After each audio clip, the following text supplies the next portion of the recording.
हमने कल जो हमारी क्लास हुई थी हिस्ट्री की, उसमें हमने कवर कर लिया था जो छत्तीसगढ़ में ब्रिटिश अधीक्षकों का काल रहा था 1818 से 1830 का काल।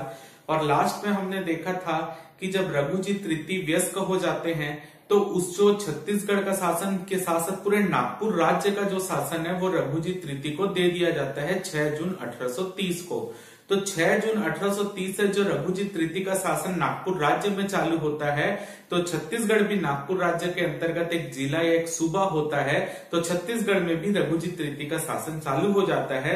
तो आज की क्लास में हम रघुजी तृतीय का शासन 1830 से 1854 का देखेंगे। साथ ही साथ जो है छत्तीसगढ़ के इतिहास से रिलेटेड कुछ प्रमुख साहित्यकार रहे हैं जिन्होंने छत्तीसगढ़ के इतिहास के ऊपर कई सारी बुक लिखी है, जिससे हर साल पेपर में कोई ना कोई क्वेश्चन, एक क्वेश्चन पेपर में आता है। उनके साहित्यकारों के नाम देखेंगे और मराठा कालीन जो भी मुख्य रूप से प्रशासनिक व्यवस्था थी वो आज की क्लास में हम कवर करने वाले हैं। और हमारा पूरा मराठा काल जो है आज कंप्लीट हो जाएगा। फिर उसके आगे हमारा जो ब्रिटिश काल चालू होगा, वहां से लेकर फिर हम जो है छत्तीसगढ़ में जो क्रांतिकारी आंदोलन हुए उस पार्ट की ओर आगे बढ़ेंगे।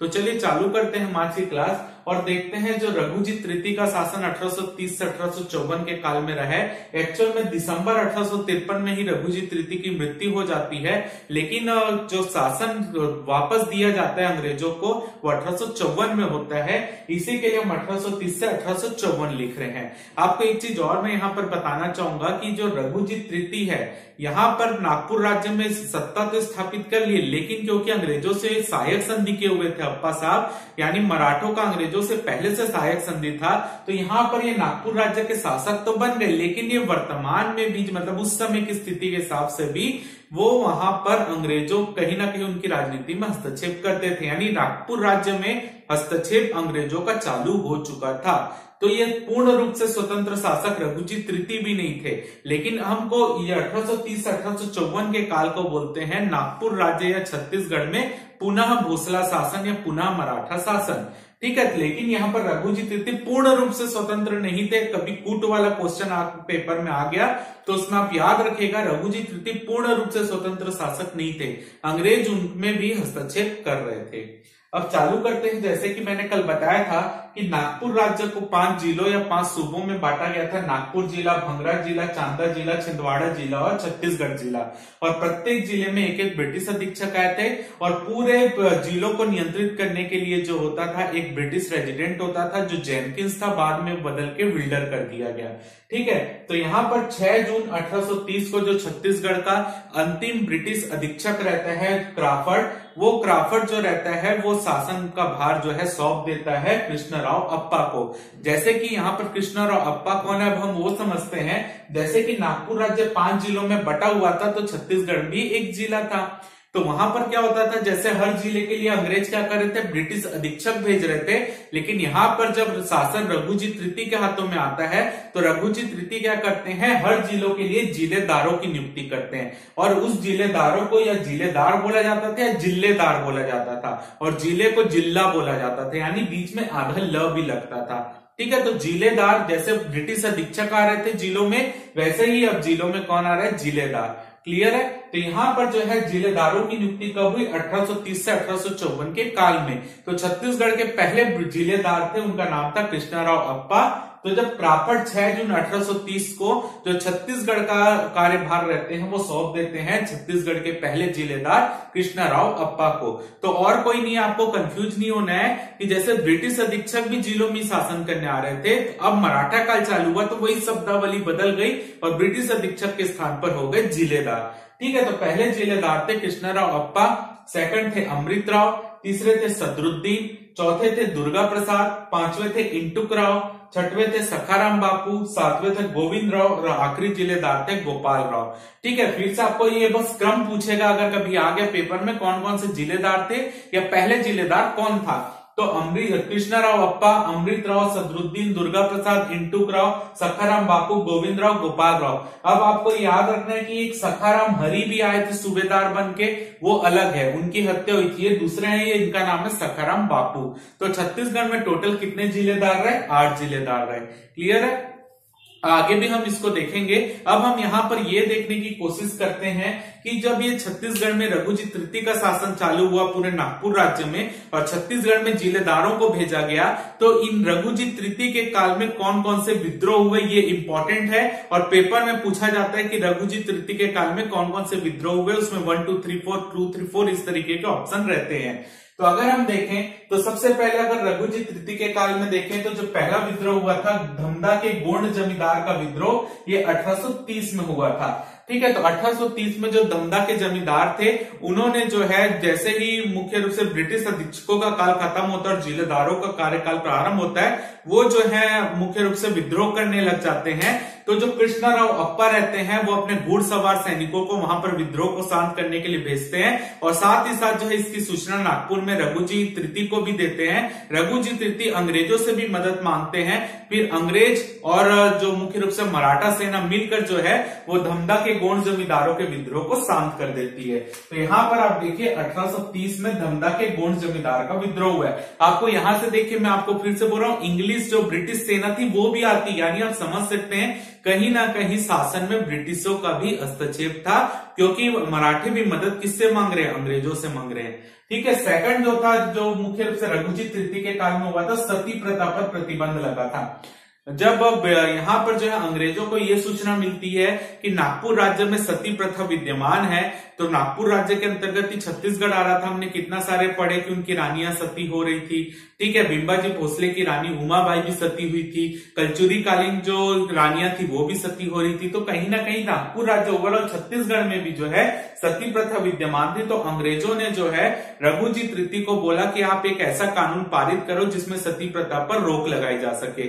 तो 1831 में रघुजी तृतीय एक कानून पारित करते हैं जिसके अंतर्गत सती प्रथा पर रोक लगा दी जाती है। तो आपको याद रखना है सती प्रथा पर प्रतिबंध जो है रघुजी तृतीय के काल में लगा था। तीसरा जो है बरगढ़ जमींदारी का विद्रोह 1833 से 1845, 1833 से 1845।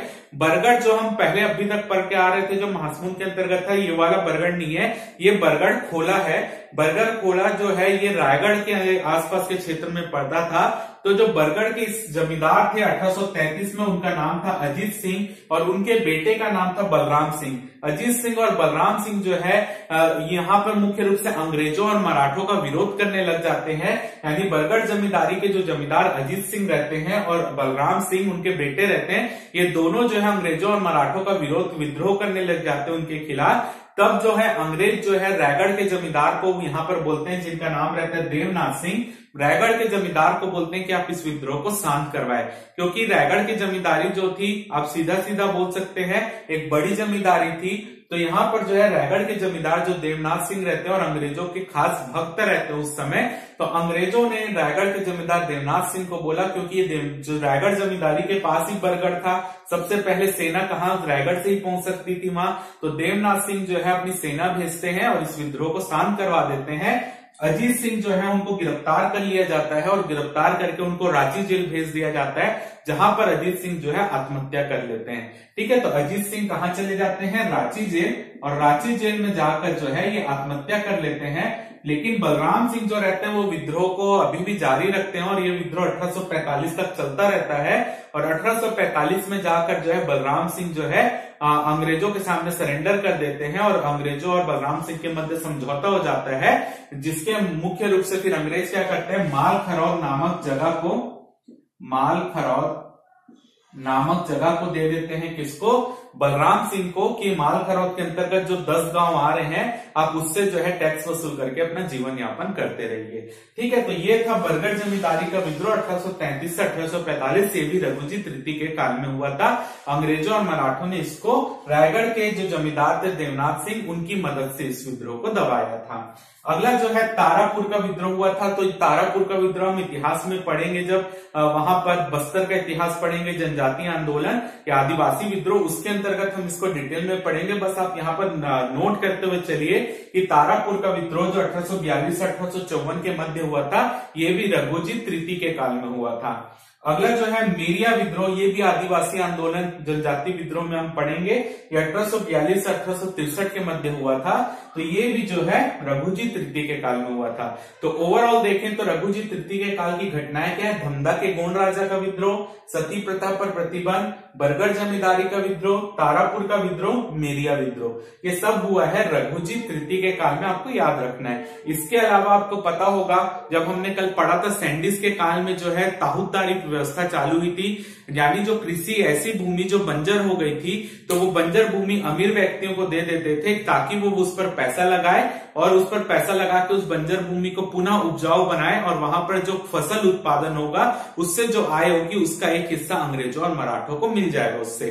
तो ताहूतदारी व्यवस्था को जो है रघुजी तृतीय ने भी जारी रखा और रघुजी तृतीय के काल में छत्तीसगढ़ में 2 ताहूत बने, सिरपुर और लवन। सैंडिस के काल में बने थे लोरमी और तरेंगा और यहाँ पर जो है इनके काल में बन रहे रघुजी तृतीय के काल में सिरपुर और लवन। सिरपुर 1843 में ताहूत बना 1843 में और लवन जो है 1848 में ताहूत बना 1848 में। तो अब अगर अब जब हम ताहूत जो पढ़ना है उसको काल वाइज डिवाइड करके पढ़िएगा तो कि पेपर में ऐसे इस तरीके से पूछते हैं सैंडिस के काल में कौन सा ताहूत बने, रघुजी तृतीय के काल में कौन से ताहूत बने, आगे चलकर इलियट के काल में 3 ताहूत बनेंगे तो वो क्या।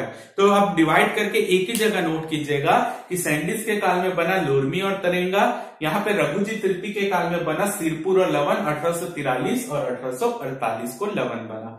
क्लियर है। तो ताहूतदारी व्यवस्था जारी रही, आपको इससे पता चलता है। अब यहाँ पर क्या होता है कि 11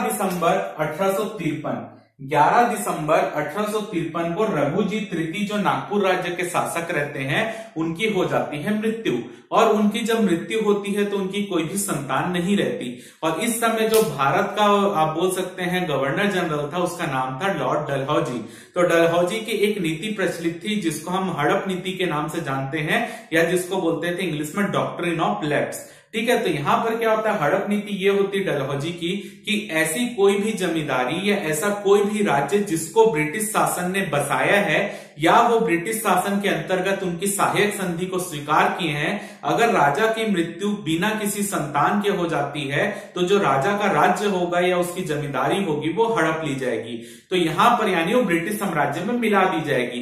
तो यहां पर जब रघुजी तृतीय की मृत्यु हो रही है दिसंबर 1853 में, तो रघुजी तृतीय की कोई भी संतान नहीं होती, जिसके कारण रघुजी तृतीय का जो नागपुर राज्य रहता है वो डलहौजी की हड़प नीति के तहत ब्रिटिश साम्राज्य में मिला लिया जाता है। ठीक है। क्योंकि अप्पा साहब आपको याद होगा वो नागपुर राज्य के जब शासक बनते हैं तो उन्होंने सहायक संधि की थी, तो ये आ जाते हैं और रघुजी तृतीय की कोई संतान नहीं थी तो वो गोद भी नहीं ले सकते थे, डलहौजी की हड़प नीति के तहत दत्तक पुत्र नहीं ले सकते थे। इसी के लिए जो रघुजी तृतीय का नागपुर राज्य रहता है वो संतान विहीन होने के कारण रघुजी तृतीय के वो मिल जाता है अंग्रेजों को और यहाँ पर डलहौजी के साथ हड़प नीति के तहत नागपुर राज्य का विलय हो जाता है ब्रिटिश शासन में। ठीक है। तो यहाँ पे अब पूरा नागपुर राज्य चले गया अंग्रेजों के अधीन। अब तो यहां से लेकर पूरे स्वतंत्रता तक नागपुर राज्य किसके अधीन रहेगा, अंग्रेजों के, यानी प्रत्यक्ष ब्रिटिश शासन 1854 से स्टार्ट हो जाएगा। क्लियर है। तो नागपुर राज्य के अंतर्गत ही छत्तीसगढ़ भी आता था, तो इसी के लिए छत्तीसगढ़ भी जो है वो चले जाएगा अंग्रेजों के अधीन और 1854 से लेकर 1947 तक वो अंग्रेजों के अधीन ही रहेगा, जिसको हम बोलेंगे प्रत्यक्ष ब्रिटिश शासन। तो 11 दिसंबर 1853 को रघुजी तृतीय की मृत्यु हो जाती है और 13 मार्च 1854 को नागपुर राज्य का विलय कर लिया जाता है ब्रिटिश साम्राज्य में। इसी तरीके से 1 फरवरी 1855 को, अब जैसे मैंने बताया कि नागपुर राज्य के अंतर्गत अलग अलग जिले थे, पहले जो ब्रिटिश अधीक्षक आए थे वो भी इन्हीं जिलों में आए थे, फिर जिलेदार आए वो भी इन्हीं जिलों में आ रहे हैं। अब जो अंग्रेज नियुक्ति कर रहे हैं वो डिप्टी कमिश्नर की कर रहे हैं, यानी प्रत्येक जिले जो है वहां पर कौन जाएगा, डिप्टी कमिश्नर जाएगा। तो यहाँ पर जो पहला डिप्टी कमिश्नर बनाकर अंग्रेज भेजते हैं उनका नाम रहता है चार्ल्स इलियट। तो छत्तीसगढ़ का जो पहला डिप्टी कमिश्नर बनते हैं वो बनते हैं चार्ल्स इलियट और चार्ल्स इलियट जो है 1 फरवरी 1855 को छत्तीसगढ़ पहुंचते हैं और जो यहाँ का अंतिम जिलेदार रहता है जिसका नाम रहता है गोपाल राव जो छत्तीसगढ़ का शासन रहता है वो सौंप देते हैं चार्ल्स इलियट को। क्लियर है। तो चार्ल्स इलियट आकर बनते हैं प्रथम डिप्टी कमिश्नर और यहां से प्रारंभ हो जाता है छत्तीसगढ़ में प्रत्यक्ष ब्रिटिश शासन। क्लियर है। तो यहां तक ये हमारा पार्ट हो गया। अब हम अगली जब क्लास में आएंगे तब हम प्रत्यक्ष ब्रिटिश शासन को पढ़ेंगे। तो आपको याद रखना है छत्तीसगढ़ में प्रत्यक्ष ब्रिटिश शासन 1854 से चलेगा 1947 तक। क्लियर है? तो इस तरीके से शासन चला जाता है डिप्टी कमिश्नर के पास। अब हम यहाँ पर जो देख रहे हैं कि मराठा काल में और जो हमारा मुख्य रूप से छत्तीसगढ़ का जो इतिहास की जानकारी हमको कौन कौन से साहित्यकारों की बुक से मिलता है। जो भी साहित्यकार यहाँ पर मैंने लिखे हैं, कुछ साहित्यकार आपके नोट्स में पहले से लिखा हुआ है, आप उसमें जो मैं एक्स्ट्रा बता रहा हूं उसको भी नोट कर लीजिएगा साथ में आपके पेपर में। इससे हर साल एक एक क्वेश्चन है, आप पेपर का निकाल के देख लीजिएगा, हर साल आपको यहाँ से एक क्वेश्चन पेपर में जरूर मिलेगा। तो अब एक एक करके यहाँ पर मैं बोल रहा हूं, हो सकता है आपको छोटा दिख रहा हो, तो जो मैं बोलूंगा उसको उच्चारण करूंगा, आप उसको साथ में लिखते हुए चलिएगा कॉपी में। तो सबसे पहले यहाँ पर साहित्यकार में देखते हैं ठाकुर जगमोहन सिंह। ठाकुर जगमोहन सिंह की जो दो रचनाएं हैं, श्यामा स्वप्न और प्रलय, अधिकतर पेपर में जो आता है वो श्यामा स्वप्न आता है। ठीक है, तो श्यामा स्वप्न किसकी रचना है? ठाकुर जगमोहन सिंह की, और प्रलय भी जो है वो ठाकुर जगमोहन सिंह की ही रचना है। ठीक, अगले जो रचनाकार है जगन्नाथ प्रसाद भानु। जगन्नाथ प्रसाद भानु की रचना है छंद प्रभाकर, काव्य प्रभाकर और पंचामृत रामायण। छंद प्रभाकर, काव्य प्रभाकर, पंचामृत रामायण, इस तरीके से इनके नाम से जो अधिकतर छंद प्रभाकर पेपर में पूछा जाता है। तो इस तरीके से क्वेश्चन आएगा, प्राचीन इतिहास में कौन से रचनाकार जो है अपने साहित्य में छंदों का प्रयोग करते थे? तो उनकी रचना ही थी छंद प्रभाकर। तो आपका आंसर होगा यहाँ पर जगन्नाथ प्रसाद भानु, जो अपनी रचनाओं में छंदों का प्रयोग करते थे। आप ये अलग से नोट कीजिएगा कि प्राचीन इतिहास में ठाकुर मुख्य रूप से जगन्नाथ प्रसाद भानु अपने साहित्यों में छंदों का प्रयोग करते थे। अगले जो है पंडित मालिकराम त्रिवेदी, पेपर में आया हुआ क्वेश्चन है। मालिकराम त्रिवेदी की रचना है राम राज्य और प्रबोध चंद्रोदय। राम राज्य पेपर में पूछा गया था, किसकी रचना है? मालिकराम त्रिवेदी की, और प्रबोध चंद्रोदय भी है मालिकराम त्रिवेदी की रचना। अगले देखते हैं अनंतराम पांडे। अनंतराम पांडे की रचना है कपटी मुनि। देखिए ये अभी तक पेपर में नहीं आया है, एकमात्र ऐसा छूटा है जो पेपर में नहीं आया है, लेकिन आपका हो सकता है इस साल पेपर में पूछ लिया जाए। तो अनंतराम पांडे की रचना है कपटी मुनि। अगला है केदारनाथ ठाकुर, या ठाकुर केदारनाथ भी बोलते हैं, जिनकी प्रसिद्ध रचना है बस्तर भूषण, जो बहुत बार पेपर में पूछा गया। बस्तर भूषण किसकी रचना है? केदारनाथ ठाकुर की। अगला है धानुलाल श्रीवास्तव। धानुलाल श्रीवास्तव की रचना है अष्टराज अम्भोज। पिछले साल के ही पीएससी का क्वेश्चन है। तो धानुलाल श्रीवास्तव की रचना है अष्टराज अम्भोज। अष्टराज अम्भोज में जो है छत्तीसगढ़ की 8 रियासतों की जानकारी मिलती है। तो धानुलाल श्रीवास्तव की रचना है अष्टराज अम्भोज। अगले हैं लाल प्रद्युमन सिंह। लाल प्रद्युमन सिंह की रचना है नागवंश का इतिहास। नागवंश का इतिहास रचना है लाल प्रद्युमन सिंह की, जिसमें छिंदक नागवंश और फड़िग नागवंश की जानकारी हमको मिलती है। अगले जो रचना है पंडित बलदेव प्रसाद मिश्र की रचना है छत्तीसगढ़ परिचय और साकेत संत। साकेत संत उतना पेपर में नहीं पूछा गया, लेकिन जो पेपर में आता है वो आता है छत्तीसगढ़ परिचय। तो छत्तीसगढ़ परिचय और साकेत संत रचना है पंडित बलदेव प्रसाद मिश्र की। अगले हैं ठाकुर प्यारेलाल गुप्त। ठाकुर प्यारेलाल गुप्त की रचना है प्राचीन छत्तीसगढ़, जिससे मैंने आपको बताया था, मेरी जो मैं नोट्स भी लिखाता हूं उन्हीं की रेफरेंस है। तो ठाकुर प्यारेलाल गुप्त की रचना है प्राचीन छत्तीसगढ़, बहुत बार पेपर में पूछा गया है। इसके अलावा फ्रांस की राज्य क्रांति, इसके अलावा ग्रीस का इतिहास और बिलासपुर वैभव, जो इनकी रचना और भी रचना है। मैं केवल इतिहास से संबंधित रचना बता रहा हूं, इनकी और भी रचना है लवंग लता, ठीक है, सुधी संत, ये सब और रचना है, लेकिन मैं केवल इतिहास की बता रहा हूं। जब साहित्यकार वाला पार्ट आप पढ़ेंगे तो उसमें और रचनाएं भी पढ़ेंगे। मैं इतिहास से संबंधित रचना बता रहा हूं। ठाकुर प्यारेलाल गुप्त की प्राचीन छत्तीसगढ़, फ्रांस की राज्य क्रांति का इतिहास, ग्रीस का इतिहास और बिलासपुर वैभव। अगला है पंडित रामदयाल तिवारी। रामदयाल तिवारी की बुक है गांधी मीमांसा। आपको पता होगा जब गांधी जी यहाँ पर आते हैं छत्तीसगढ़ के दौरे में, तब उनसे प्रेरित होकर ये लिखते हैं। तो पंडित रामदयाल तिवारी की बुक है गांधी मीमांसा। अगला जो बुक है गोपाल मिश्र, इनकी बुक के बारे में हमने पहले भी पढ़ा था। खूब तमाशा, भक्ति चिंतामणि, सुदामा चरित, जैमिनी अश्वमेघ और राम प्रताप अधूरी, ठीक है, जिसको पूरा किया उनके बेटे माखन मिश्र ने। तो गोपाल मिश्र, खूब तमाशा, भक्ति चिंतामणि, सुदामा चरित, जैमिनी अश्वमेघ और राम प्रताप अधूरी। उसके बाद उनके बेटे माखन मिश्र आते हैं। माखन मिश्र की बुक है पिंगल ग्रंथ, और राम प्रताप जो उनके पिताजी की आधी छूटी हुई थी उसको पूरा करते हैं राम प्रताप पुरी, जो कि गोपाल मिश्र है। ठीक है, रचना का नाम है राम प्रताप, जो अधूरी छूटे रहते उसको ये पूरा कर। अगले हैं खंडेराव। ठीक है, इनको बोलते हैं कवि खंडेराव। ये इनकी अभी जो असिस्टेंट प्रोफेसर का पेपर हुआ था उसमें इनकी रचना पूछी गई थी। कवि खंडेराव की बुक है राधा विनोद। यही पूछा गया था कि राधा विनोद जो है किसकी रचना है, तो राधा विनोद जो है पंडित खंडेराव की रचना है। इसके अलावा भक्त विरुदावली जो है वो भी इन्हीं की रचना है। तो ये मुख्य रूप से जो छत्तीसगढ़ में सूबेदारी शासन रहता है तो उसकी उन्होंने आलोचना की है कि वो सूबेदारी शासन कितना बेकार रहा है छत्तीसगढ़ में, उसकी आलोचना इन्होंने अपनी रचनाओं में की है। तो राधा विनोद और भक्त विरुदावली जो है वो खंडेराव की रचना है। अगले हैं बाबू रेवाराम। बाबू रेवाराम भी जो रतनपुर का मुख्य रूप से इतिहास हमको मिलता है कलचुरी कालीन, और बाबू रेवाराम का इनका जन्म भी रतनपुर में हुआ है। खंडेराव जी का जन्म भी रतनपुर में हुआ है। तो ये बाबू रेवाराम की रचना है सार रामायण दीपिका,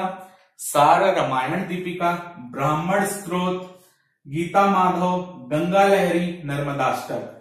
ठीक है, सार रामायण दीपिका, ब्राह्मण स्त्रोत, गीता माधव, गंगा लहरी और नर्मदाष्टक। ठीक है, तो टोटल ये 5 रचनाएं जो है ये संस्कृत में लिखी गई है, हिंदी वाली अलग है। तो आप याद रखना, सार रामायण दीपिका, ब्राह्मण स्रोत, गीता माधव, गंगा लहरी और नर्मदाष्टक संस्कृत में लिखी गई है। इसके अलावा विक्रम विलास, रामाश्वमेघ, रत्न परीक्षा, दोहावली, माता के भजन और कृष्ण लीला के भजन। फिर से बोल रहा हूं, विक्रम विलास, रामाश्वमेघ, रत्न परीक्षा, दोहावली, माता के भजन और कृष्ण लीला के भजन, ये हिंदी में लिखी गई है। इसके अलावा कुछ इतिहास से संबंधित इनकी बुक है, रतनपुर का इतिहास, तारीख है वंशी भी कलचुरियों को ही बोलते थे तो कलचुरी के ऊपर, और लोक लावण्य वृत्तांत। तो ये 3 रचना जो इतिहास से संबंधित है, रतनपुर का इतिहास, तारीख है वंशी और लोक लावण्य वृत्तांत। इसके अलावा जो बाबू रेवाराम है उन्होंने अपने दोहों के रूप में जो है एक जमींदारी का इतिहास भी लिखा है, वो है लाफागढ़ जमींदारी का इतिहास।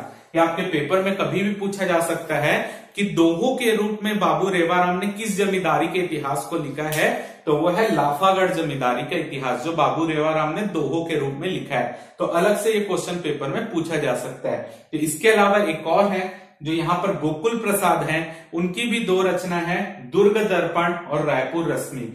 दुर्ग दर्पण और रायपुर रश्मि से भी जो है दुर्ग का इतिहास और रायपुर के इतिहास के बारे में जानकारी मिलती है। तो टोटल अगर हम देखें तो ये 15 साहित्यकार ऐसे हैं जिनके रचनाओं पेपर में पूछा जाता है। इसके अलावा जो हम क्रांतिकारी यहाँ पर पढ़ेंगे, जैसे सुंदरलाल शर्मा का नाम पढ़ेंगे, जब आधुनिक भारत, आधुनिक छत्तीसगढ़ में स्वतंत्रता आंदोलन देखेंगे तब, रविशंकर शुक्ल, माधवराव सप्रे, ये सब इनकी रचनाएं भी हम जब वहां पर आएंगे और मुख्य रूप से जब राष्ट्रवाद का उद्धार होगा उस काल में हम जो है पत्रिकाओं और जो मुख्य रूप से इनके इतिहास के लिखित बुक जो है वो भी हम देखेंगे, तो वो पार्ट हम वहां पर कवर करेंगे।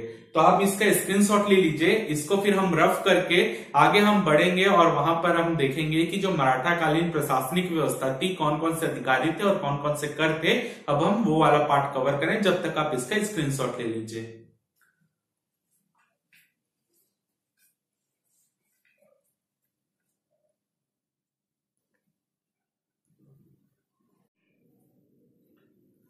अब हम यहाँ पर मराठा कालीन प्रशासनिक व्यवस्था को कवर करने जा रहे हैं। इससे पिछले साल भी क्वेश्चन आया था, उसके पिछले साल भी क्वेश्चन आया था। लगातार 3-4 साल से इस टॉपिक से लगातार क्वेश्चन आ रहे हैं, तो इसको आप अच्छे से कवर कीजिएगा। मैं यहाँ पर एक एक कर और एक एक अधिकारियों के नाम बताऊंगा, भूमिदान व्यवस्था बताऊंगा जिससे पिछले बार क्वेश्चन आया था। तो इसको आप अगर नोट्स में नहीं भी लिखा होगा तो आप उसको साथ में नोट करते हुए चलिएगा, आपको फायदा होगा। तो चलिए सबसे पहले हम देखते हैं मराठा कालीन जो प्रमुख कर थे उसके बारे में देख लेते हैं। तो सबसे पहला कर टकौली या नजराना। टकौली और नजराना एक ही चीज है, जैसे कि मैंने टेस्ट में भी दिया था तो इसको बताया था। तो यहाँ पर मुख्य रूप से क्या होता है, जैसे मैंने बताया था मराठा काल में भूमि 2 भागों में विभक्त थी। एक भूमि थी जो मुख्य रूप से खालसा भूमि थी और एक थी जमींदारी भूमि।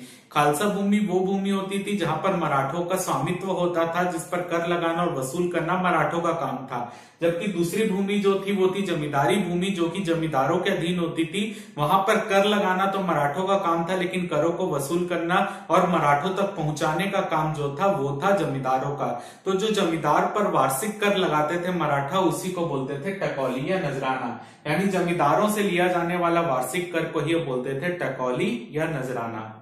सेकंड जो कर था वो था सायर। सायर नाम का कर जो था वस्तुओं के आयात निर्यात पर लगाए जाने वाला कर था और साथ ही साथ वस्तुओं की बिक्री पर लगाया जाने वाला कर था। यानी कोई भी वस्तुओं का जब आयात या निर्यात किया जाता था तो उसके आप बोल सकते हैं एक्सपोर्ट इंपोर्ट जो कर लगता है वो था, और जो भी वस्तु बेची जाती थी उस पर लगने वाला कर भी सायर ही था। तीसरा जो कर था जिसको कलाली नाम से जानते हैं या इसको आबकारी कर भी बोलते हैं, जो कि मादक पेय पदार्थों की बिक्री पर लगता था। ये हम बिंबा जी के काल में भी इस कर को पढ़े थे कि मादक पेय पदार्थों पर लगने वाला कर जो था वो कलाली था या इसको आबकारी कर भी बोलते हैं। फोर्थ कर है पंडरी। पंडरी जो कर था ये गैर कृषक वर्ग जैसे बढ़ई, नाई, लोहार ये सब जो थे उन पर जो कर लगता था वो था पंडरी। यानी गैर कृषक वर्ग से जो कर लिया जाता था उसको बोला जाता था पंडरी। जो अलग अलग काम करते थे, नाई का, ठीक है, बढ़ई का काम करते थे, लोहार का काम करते थे, उनसे ये कर लिया जाता था पंडरी। फिफ्थ कर है सेवई। सेवई जो है मुख्य रूप से अगर कोई व्यक्ति अपराध करता था, गुनाह करता था, तो उस पर जो है उस पर ये कर लगाया जाता था, आप बोल सकते उस पर ये जुर्माना लगाया जाता था जिसको सेवई बोलते थे। ये जुर्माने लगाने के पीछे का उद्देश्य ये था कि वो एक बार अगर जुर्माना भर दे तो अगली बार उस अपराध को नहीं करेगा। तो अपराधों को रोकने के लिए जो कर लगाया गया था वो था सेवई। और इसके अलावा मराठा काल में अन्य छोटे छोटे कर और भी थे, उनको भी संयुक्त रूप से सेवई ही बोला जाता था। तो जो अगर पेपर में आता है तो छोटे छोटे संयुक्त कर वाला आ रहा है वो भी सही है। इसके अलावा जो अपराधों को रोकने के लिए जो जुर्माने की राशि होती थी वो भी सेवई कहलाती थी। इसके अलावा जमींदारी कर होता था। जमींदारी कर मुख्य रूप से जमींदार लगाते थे।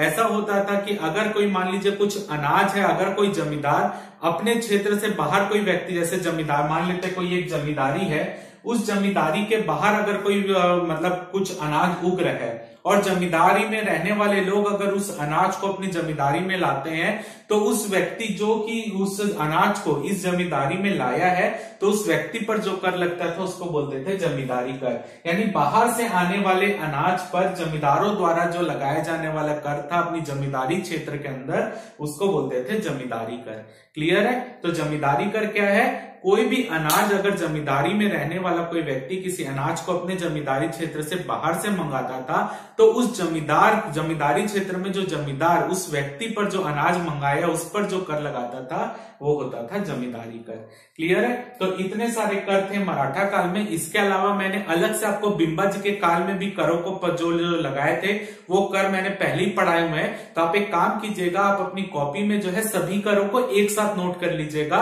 और वहां पर स्पेशली लिख लीजिएगा कि ये कर बिंबा जी के काल में था और बाकी कर बिंबा जी के बाद के काल में लगे हैं, ताकि अगर कोई ऐसा अलग से क्वेश्चन आता है बिंबा जी कौन से कर लगाते हैं तो आप डिफ्रेंशिएट कर पाए वहां पर। अब हम देखते हैं मराठा काल में हमको जो है भूमि दान से संबंधित भी विवरण प्राप्त होते हैं।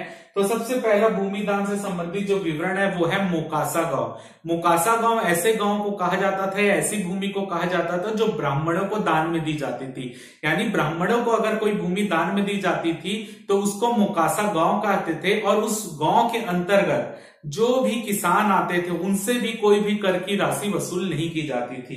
तो मोकासा गांव ब्राह्मणों को दान में दिया गया गांव और उस गांव में जो भी किसान खेती करते थे उनसे भी कोई कर की राशि वसूल नहीं की जाती थी। तो ऐसे गांव को मोकासा गांव कहते थे।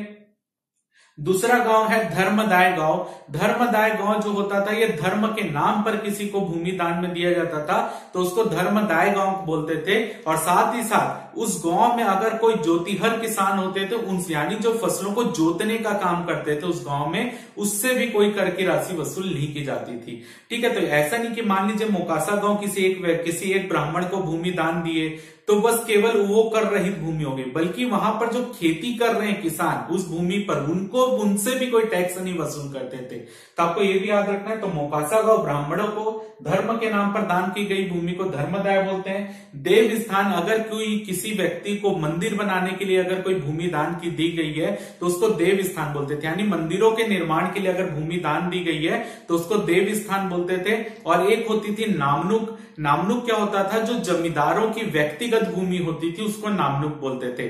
कई बार जो है अपने जमींदार जो है अपने नामनुक को बचाने के लिए जो है वो टैक्स दे देते थे, लेकिन अधिकतर जो नामनुक वो मुख्य रूप से आप बोल लीजिए टैक्स फ्री रहते थे। अगर आपको याद होगा तो जब सोना खान के विद्रोह में हम देखेंगे कि वीर नारायण सिंह जो है 300 रुपए नामनुक दिए थे, यानी अपनी व्यक्तिगत भूमि को बचाने के लिए 300 रुपए दिए थे। ठीक है, तो जो व्यक्तिगत भूमि होती थी जमींदारों की, वो जो होती थी नामनुक। ठीक है, तो जो जमींदार होते तो उनकी जमींदारी भूमि भी होती थी और उस जमींदारी में उनकी कुछ व्यक्तिगत भूमि भी होती थी, जिसको मुगल काल में मिल्कियत कहा जाता था। वही जो है मराठा काल में उसी को क्या कहा जाता था, नामनुक। ठीक है, तो जमींदारों की व्यक्तिगत भूमि को बोलते थे नामनुक, जिससे मराठा सरकार बाद में ब्रिटिश सरकार भी कुछ टैक्स वसूल की है। ठीक है, तो पिछली बार पेपर में आया था कमा विस्तार को दान में दी गई भूमि, वो नहीं होती नामनुक। जमींदारों की व्यक्तिगत भूमि जिसको मुगल काल में मिल्कियत कहते थे, उसी को मराठा काल में नामनुक कहते थे। अब हम यहाँ पर देखते हैं कि मराठा काल के प्रमुख अधिकारी कौन कौन से हैं। तो मराठा कालीन अधिकारी सबसे पहले हम देखेंगे परगनों के अधिकारी कौन कौन थे। ठीक है, क्योंकि मराठा काल में परगनों का निर्माण हुआ था विठ्ठलराव दिनकर के समय, तो या बोल सकते हैं फेंकोजी भोसले के काल में। तो ये किस तरीके से परगने थे, उसके कौन कौन से अधिकारी होते हैं वो देखेंगे। फिर हम देखे थे परगनों का पुनर्व्यवस्था की गई थी, यानी पुनर्गठन किया गया था एवेन्यू के काल में, तो वो सब हम देखते हैं। तो सबसे पहला जो परगने का सबसे प्रमुख अधिकारी होता है वो होता है कमाविजदार। कमाविजदार जो होता है परगने का प्रमुख होता है। कमाविजदार के पास उस परगने में सैनिक अधिकार भी थे, असैनिक अधिकार भी थे, दीवानी मामलों की भी जांच कर सकता था, फौजदारी मामलों की भी जांच कर सकता था। दीवानी यानी सिविल मामले और फौजदारी यानी क्रिमिनल मामले। तो अगर कमाविजदार के पास ये अधिकार था कि वो न्याय व्यवस्था का भी प्रमुख अधिकारी था, अगर उसके परगने में कोई दीवानी मामले हुए तो उस पर डिसीजन देने का अधिकार भी कमाविजदार के पास था। और जो फौजदारी मामले होते थे, क्रिमिनल मामले होते थे, उसकी प्रारंभिक जांच करने का अधिकार भी जो था वो कमाविजदार के पास था, लेकिन केवल जांच करने का अधिकार था, सजा देने का अधिकार नहीं था। ठीक है, तो फौजदारी मामलों में केवल प्रारंभिक जांच करने का अधिकार कमाविजदार के पास रहता था। और जो कमाविजदार रहता था ये सूबेदार के प्रति जिम्मेदार होता था, यानी सूबेदार जो होता था सूबे के प्रमुख होते थे और उसके अंतर्गत परगने का प्रमुख कमाविजदार होता था। तो ये अपनी रिपोर्ट किसको देता था, सूबेदार को देता था। इसके अलावा ये एक प्रकार का राजस्व अधिकारी था। ठीक है, तो परगने में जो आय बढ़ाने के लिए जो है राजस्व बढ़ाने के लिए इसकी नियुक्ति होती थी। तो परगने का सबसे प्रमुख अधिकारी कमाविजदार।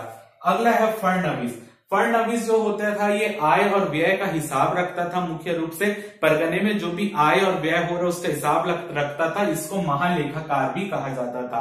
तो फड़नवीस को महालेखाकार भी कहा जाता था, जो परगने में होने वाली संपूर्ण आय और व्यय का हिसाब रखता था। तीसरा है उप फड़नवीस, नायब फड़नवीस या पृथी। उप फड़नवीस भी इसी को बोलते हैं, नायब फड़नवीस भी इसी को बोलते हैं, पृथी भी इसी को बोलते हैं। इसका प्रमुख काम था कि फड़नवीस को उसके कार्य में मदद करना, यानी आय व्यय का जो हिसाब रखा जा रहा है उस कार्य में मदद करने के लिए फड़नवीस को जो व्यक्ति नियुक्त होते थे उप फड़नवीस, नायब फड़नवीस या पृथी के नाम से जाने जाते थे। अगला जो है वो व्यक्ति है बड़कर। बड़कर का प्रमुख काम होता था परगने की सामान्य स्थिति, फसल की दशा की सूचना कमाविजदार को देना और साथ ही साथ लगान संबंधित दस्तावेज भी तैयार करना। यानी परगने की क्या स्थिति है, उस परगने में फसल कितनी हो रही है, और पूरे परगने की जो लगान की एक दस्तावेज होता था, जैसे हर गांव के लिए अलग अलग दस्तावेज बनते होंगे, तो ओवरऑल हर गांव के जो लगान के दस्तावेज आ जाते थे तो उनको इकट्ठा करके पूरे परगने का एक लगान का दस्तावेज तैयार करने का काम होता था बड़कर का। ठीक है, अगला अधिकारी है बरार पांडे। तो ये प्रत्येक गांव का लगान का विवरण तैयार करता था। यानी आप बोल सकते हैं बरार पांडे बहुत सारे होते थे, तो हर बरार पांडे क्या करते थे, अलग अलग गांव के पूरे विवरण तैयार करते थे लगान का, और जब पूरे गांव के विवरण आ जाते थे लगान का तो पूरा इकट्ठा करके एक जगह में उसको करना, वो काम करता था बड़कर। और बरार पांडे अलग अलग गांव के लगान के दस्तावेज तैयार कर रहे हैं। ठीक है, तो ये प्रत्येक गांव के लगान का विवरण तैयार कर रहा है और ये पूरे परगने का, जैसे हर गांव के बरार पांडे ने लगान का विवरण भेजा तो उसको इकट्ठा करके एक जगह नोट करना बड़कर का काम था। अगला है पंडरी पांडे। पंडरी पांडे जो था मादक द्रव्यों से होने वाली आमदनी का हिसाब रखता था। ठीक है, जैसे हमने यहाँ पर देखा कलाली नाम का कर लगा मादक पेय पदार्थ पर, तो उससे कितने आमदनी हो रही है उसका हिसाब रखने के लिए पंडरी पांडे की नियुक्ति हुई थी। अगला है पोतदार या खजानवी। पोतदार या खजानवी नाम से स्पष्ट है, खजानवी यानी जो राजकोष है उसकी सुरक्षा करने के लिए या राजकोष का हिसाब रखने के लिए जो है खजानवी की नियुक्ति होती थी या पोतदार की नियुक्ति होती थी। अगर राजकोष से कोई भी पैसा निकालना है तो उसमें पहले पोतदार का साइन लगेगा, उसके साइन के बाद ही जो है राजकोष से कोई पैसा निकाला जा सकता था। तो पोतदार या खजानवी राजकोष का अधिकारी। अगला है अमीन। हमने पढ़ा था एगन्यू का काल जब आया था तो एगन्यू ने क्या किया था, अमीन और पंड्या नामक अधिकारी की नियुक्ति की थी। अमीन का काम क्या होता था, अमीन किसकी मदद करने के लिए बनाया गया था, कमा विस्तार को उसके कार्यों में मदद करने के लिए एगन्यू ने अमीन नामक एक अधिकारी की नियुक्ति की थी और अमीन को कार्यों में मदद करने के लिए पंड्या नामक एक अधिकारी की नियुक्ति की थी। पंड्या के अंतर्गत 25 से 30 गांव आते थे। ठीक है, तो कमा विस्तार को मदद करने के लिए अमीन, अमीन को मदद करने के लिए पंड्या नामक अधिकारी की नियुक्ति हुई थी। अगला देखते हैं माल चपरासी। माल चपरासी जो होते थे ये सरकारी संपत्ति माल की सुरक्षा करने के लिए और राजस्व कार्यों में मदद करने के लिए, यानी एक प्रकार का राजस्व अधिकारी भी था ये। और ये जो है मुख्य रूप से जो माल आते थे उसकी भी सुरक्षा करता था और सरकारी संपत्ति की भी सुरक्षा करने का काम माल चपरासी का था। ये हो गए पूरे परगने के प्रमुख अधिकारी। अब हम देखते हैं कि गांव के प्रमुख अधिकारी कौन कौन होते थे। तो सबसे पहला जो प्रमुख है वो होता है गौटिया। गौटिया जो था ये कलचुरी कालीन पद था। कलचुरी काल में जो गांव का प्रमुख होते थे उसको गौटिया बोलते थे। गौटिया का ये काम होता था कि वो गांव में जो है मुख्य रूप से लगान को कलेक्ट करने का काम करेगा। ठीक है, सबसे पहले वहां देखेगा गांव में किस तरीके की फसल हो रही है, उससे लगान संबंधित जो है लोगों के ऊपर भू राजस्व कर लगाएगा और उसको वसूल करेगा। ठीक है, प्रत्येक गांव में। तो गौटिया गांव का प्रमुख होता था जिसका प्रमुख काम जो है लोगों को अगर कुछ परेशानी भी होती थी तो वो भी गौटिया को ही सुनाते थे। गौटिया और गांव वालों का संबंध बहुत अच्छा होता था और ये गांव के लोगों से जो है समय समय पर लगान भी वसूल करते थे और उस लगान को वसूल करके जो है ये सरकार तक पहुंचाते थे या मराठों तक पहुंचाते थे। अगला जो है वो है पटेल। देखिए जैसे कलचुरी कालीन पद था गौटिया, वैसे ही जो है मराठा कालीन पद आया पटेल। ठीक है, ये मुख्य रूप से मराठा काल में ही पटेल पद का सृजन होता है। जैसे पटेल भी एक प्रकार का गौटिया ही है, लेकिन इसमें अंतर क्या है, जैसे कि मान लीजिए ये 5 गांव हैं, इन 5 गांवों को मिलाकर जो है एक ग्राम मुख्यालय बनाया जाता था। यानी 5 से 6 गांव, किसी में 10 गांव होते थे, जिसका आप बोल सकते हैं ग्रामों का समूह होता था। उस ग्रामों को समूह को मिलाकर एक गांव को ग्राम मुख्यालय बनाया जाता था। ठीक है, तो वो जिस गांव को ग्राम मुख्यालय बनाया जाता था तो उस गांव के मुखिया को ही पटेल कहा जाता था। ठीक है, जैसे मान लीजिए यहां पर जो है हर गांव में, मान लेते हैं 5 गांव है, हर गांव में एक एक गौटिया होगा। तो इस 5 गांव को मिलाकर किसी एक गांव को मुख्यालय बनाया जाता था। तो जिस गांव को मुख्यालय बनाया जाता था तो वहां का जो गौटिया होगा वही पटेल कहलाता था। तो कोई पटेल अलग नहीं है। ठीक है, तो इसके अंतर्गत आप बोल सकते हो कि पूरे ग्राम मुख्यालय, क्योंकि ये हो गया तो इसके अंतर्गत पूरे 5 गांव आ रहे हैं पटेल के अंतर्गत, लेकिन वो भी एक प्रकार का मुख्यालय का उस गांव का गौटिया ही है। तो ये जो है कोई महत्वपूर्ण पद नहीं था। इसको चलकर एगन्यू ने बताया था कि ये मराठा काल का सबसे खराब पद है। इसी के लिए एगन्यू जब आता है तो उसने पटेल के पद को खत्म कर दिया था, क्योंकि इसकी आवश्यकता ही नहीं थी यहाँ पर। ठीक है, तो यहाँ पर पटेल भी जो है मराठा काल में सृजित हुआ था। ग्राम मुख्यालय के जो मुखिया होता था वही पटेल होता था। अगला जो होता है कोतवाल, जो गांव में पहरा देने का काम करते थे उनको कोतवाल कहा जाता था, एक प्रकार का पुलिस बोल सकते हैं। और आखिरी है चौहान, जिनको ग्राम रक्षक बोलते थे। तो एक प्रकार का आप उस समय जो ग्राम की रक्षा करते थे उसको मुख्य रूप से चौहान, कोतवाल, पुलिस, ग्राम रक्षक, चौहान। अगला जो देखते हैं कि जमींदारी भूमि में कौन कौन से अधिकारी होते थे। ठीक है, ये आपको बहुत कम जगह में मिलेगा जो मैं यहाँ पर आपको बता रहा हूं, तो इसको अच्छे से नोट कीजिएगा। नोट्स में लिखा नहीं है, आप इसको नोट कीजिएगा कि जमींदारी भूमि के कौन कौन से अधिकारी होते थे। तो जैसे कि मैंने बताया कि जमींदारी भूमि का जो हेड होता था उसको जमींदार बोलते थे। तो जमींदार क्या हो गया, जमींदारी भूमि का जो हेड है वही है जमींदार। क्लियर है, तो एक जमींदार के अंतर्गत अधिकतम जो है 84 गांव आते थे। यानी एक जमींदार के अंतर्गत लगभग 84 गांव, इससे कम भी हो सकते थे लेकिन इससे ज्यादा नहीं होते थे। तो एक जमींदारी के अंतर्गत लगभग 84 गांव आते थे। तो पूरा आप बोल सकते हो 84 गांव का जो हेड था वो था जमींदार।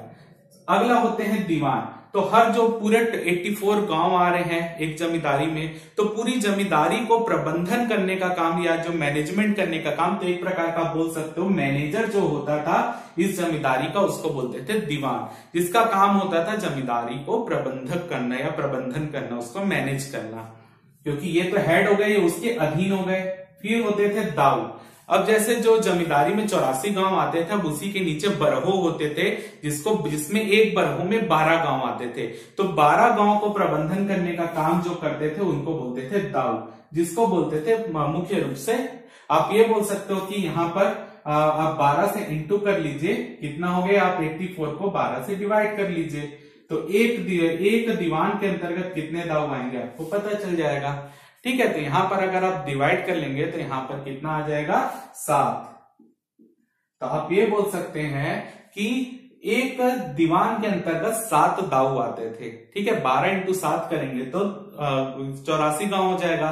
तो दाऊ क्या होते थे, दीवान के अंतर्गत जो 84 गांव आ रहे हैं, तो उसी के अंतर्गत उन 84 गांव को बरहों में बांटा जाता था, यानी 12 गांव में, और 12 गांव का जो प्रमुख होता था उसको दाऊ कहते थे, और दाऊ जो है उन 12 गांव में जो है प्रबंधन का काम करता था। ठीक है, तो हर 12 गांव में एक दाऊ होता था।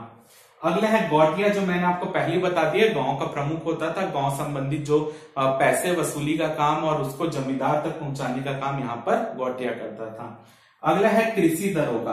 कृषि दरोगा ऐसा पद था क्योंकि जो जमींदारों के पास अपनी स्वयं की भी कृषि भूमि थी, जिसको हम कृषि फार्म बोलते हैं या कृषि फार्म बोलते हैं, तो उस कृषि फार्म की सुरक्षा करने के लिए जिसकी नियुक्ति की जाती थी उसको बोलते थे कृषि दरोगा। यानी जमींदारों के स्वयं के कृषि फार्म की देखभाल करने के लिए जो अधिकारी नियुक्त होते थे उसको बोलते थे कृषि दरोगा। अगला है जंगल दरोगा, जो जमींदारी भूमि में जो भी वन क्षेत्र आता था उस वनों की सुरक्षा के लिए जो अधिकारी की नियुक्ति होती थी वो होते थे जंगल दरोगा, यानी वनों की सुरक्षा के लिए। फिर होते थे कामदार। कामदार जो होता था ये प्रमुख राजस्व अधिकारी था। जमींदारों के जो भी राजस्व इकट्ठा हो रहा है उस राजस्व संबंधित इकट्ठा करने काम, जैसे यहाँ पर कमा विस्तार कर रहे हैं, यहाँ पर वो काम करता था कामदार। ठीक है, याद देखिए, कमा विस्तार कामदार एक ही टाइप का सुनाई देगा आपको, तो कामदार भी प्रमुख राजस्व अधिकारी था। और आखिरी है खजांची। खजांची राजकोष का प्रमुख अधिकारी। ठीक है, जो भी जमींदारों की आय इकट्ठा हो रही थी उसकी सुरक्षा करने काम, इसके साइन के बिना जमींदार को मतलब वो पैसे नहीं निकाले जा सकते थे जमींदार के कोष से। ठीक है, तो खजांची राजकोष का प्रमुख अधिकारी। एक और व्यवस्था यहाँ पर चल रही थी जिसको हम बोलते हैं लाखा बाटा, जो कि कलचुरी काल में भी थी, मराठा काल में भी थी और आगे चलकर ब्रिटिश काल में भी कुछ समय तक चलती रही। तो लाखा बाटा क्या व्यवस्था है, जैसे क्या होता था, हमारे यहाँ बहुत से किसान ऐसे थे जिनकी खुद की भूमि नहीं थी, वो जो है जिसको हम खेतीहर मजदूर बोलते हैं, जो वो दूसरों की भूमि पर जाकर कृषि का काम करते थे। ठीक है, तो यहाँ पर क्या होती थी, जो सरकारी भूमि होती थी जिसमें कृषि हो सकती है, वो सरकारी भूमि के मान लीजिए ये 3 कृषि भूमि है। ठीक है, तो यहाँ पर एक भूमि जो है बहुत ज्यादा उपजाऊ है, एक भूमि उससे कम उपजाऊ है और एक भूमि है जो बहुत ही कम उपजाऊ है। ठीक है, तो यहाँ पर क्या होता था, इस व्यवस्था के अंतर्गत जो खेत का मालिक रहता था, चाहे वो मराठे हो या बाद में ब्रिटिशर्स हो या कलचुरी कालीन हो, वो क्या करते थे, किसान अगर किसी एक किसान को मान लेते हैं पहले वर्ष उपजाऊ भूमि मिली, दूसरे किसान को कम उपजाऊ भूमि मिली और तीसरे किसान को बहुत ही कम उपजाऊ भूमि मिली। ठीक है, तो अगले साल जब इस भूमि का बंटवारा किया जाएगा तो जिसको सबसे ज्यादा मजबूत वाली, जिसको सबसे ज्यादा उपजाऊ वाली भूमि मिली है, अगले वर्ष उसको कम उपजाऊ खेत मिलेगा, जिसको कम उपजाऊ मिला है उसको अगले वर्ष ज्यादा उपजाऊ खेत मिलेगा। यानी आप बोल सकते हैं कि ये खेत बदलने की प्रक्रिया थी, यानी बदल बदल कर खेत किसानों को दिए जाते थे ताकि जो उपजाऊ भूमि है उसका लाभ सभी किसान को मिल सके, और जो बंजर भूमि है, ऐसा नहीं कि जिसको एक बार बंजर भूमि मिल रही है उसकी खेती नहीं हो रही, वो नुकसान उठा रहा है, तो अगले साल उसको उपजाऊ भूमि देते थे ताकि वो जो है खेती उसकी अच्छी हो सके, और जिसको एक बार अच्छी भूमि मिली उसको अगली बार जो है कम उपजाऊ भूमि, फिर उसके बाद बंजर भूमि। इस तरीके से जो है खेत बदल बदल कर जो देने की प्रथा थी किसानों को, वही लाखा बाटा की प्रथा थी कि प्रत्येक किसान जो है उसको अपनी आमदनी उसकी कम ना हो, सभी किसानों की आमदनी लगभग एक बराबर ही हो। अगर किसी को एक बार उपजाऊ खेत मिला है तो अगली बार उसको बंजर खेत मिलेगा, और जिसको पिछली बार बंजर खेत मिला तो उसको उपजाऊ खेत मिलेगा, ताकि सबकी आय एक बराबर बनी रहे, किसी को ज्यादा लाभ भी ना हो, किसी को ज्यादा नुकसान भी ना हो, सभी को बराबर रूप से जो है लाभ और नुकसान जो है सभी को बराबर हो। तो यही खेत बदलने की प्रक्रिया थी लाखा बाटा, जो कि मुख्य रूप से मराठा काल में भी छत्तीसगढ़ में विद्यमान थी और आगे चलकर ब्रिटिश काल जब प्रारंभ हुआ तब भी ये विद्यमान प्रथा थी। मेंस में आया हुआ क्वेश्चन है, प्री में भी आपको पूछ सकता है लाखा बाटा क्या था, तो खेत बदल बदल कर देने की जो व्यवस्था थी वही थी लाखा बाटा। तो यहां पर हमारा मराठा कालीन जो भी प्रशासनिक व्यवस्था, भूमि व्यवस्था, कर व्यवस्था जो भी थी वो पार्ट हमने यहां पर कवर कर लिया है। अब अगली क्लास में जब हम मिलेंगे तो हम ब्रिटिश काल चालू करेंगे, ब्रिटिश कालीन प्रशासनिक व्यवस्था को देखेंगे, कौन कौन से तहसील गठन हुए, जो उनका मुख्य रूप से किस तरीके से पुलिस विभाग में व्यवस्था की गई, किस तरीके से उनकी राजस्व व्यवस्था के लिए कौन कौन से अधिकारी की नियुक्ति, ये अब हम अगली क्लास में कवर करेंगे। तो आज की क्लास यहीं खत्म करते हैं, आप इसका स्क्रीनशॉट लेके रखिए और जो मैंने बोला उसको कॉपी में नोट करते हुए चलिएगा। तो फिलहाल आज की क्लास में इतना ही।